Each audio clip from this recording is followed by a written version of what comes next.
اشکبار است و دلهای ما محزون، اما در کنار این شهید با او عهد می‌بندیم।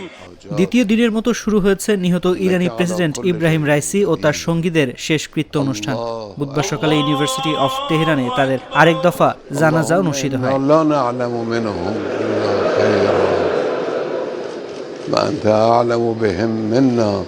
এতে ইমামতি করেন ইরানের সর্বোচ্চ নেতা আয়াতুল্লাহ খামেনি। ইউনিভার্সিটি অফ তেহরানে অনুষ্ঠিত এই জানাজায় অংশ নেয় সর্বস্তরের মানুষ। এরপর আজাদি চত্বরের পথে একটি শোকযাত্রা অনুষ্ঠিত হয়। এতেও যোগ দেন অগণিত শোকার্ত জনতা।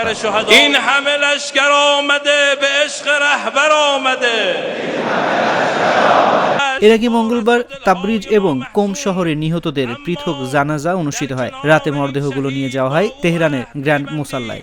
জানা গেছে বৃহস্পতিবার দুপুরে উত্তর পূর্ব ইরানের পবিত্র শহর মাশহাদে দাফন করা হবে ইব্রাহিম রাইসিকে। ওই শহরে ইমাম রেজা আলাইহিস সালামের মাজার অবস্থিত।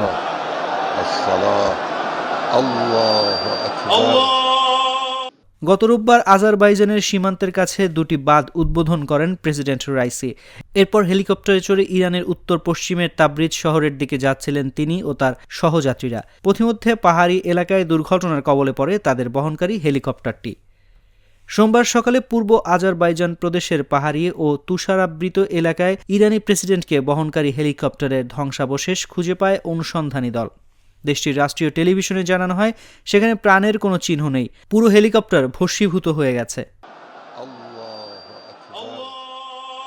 এই দুর্ঘটনায় নিহত হয়েছেন ইরানের প্রেসিডেন্ট ইব্রাহিম রাইসি, পররাষ্ট্রমন্ত্রী হোসেইন আমির আবদুল্লাহিয়ান, পূর্ব আজারবাইজানের গভর্নর মালেক রহমাতি, পূর্ব আজারবাইজানে ইরানের সর্বোচ্চ নেতার প্রতিনিধি মোহাম্মদ আলী আলে হাশেম, প্রেসিডেন্ট গার্ডের প্রধান মেহেদি মুসাভি। প্রাণ হারিয়েছেন হেলিকপ্টারের পাইলট ও কো পাইলটও। أرسله بالهدى ودين الحق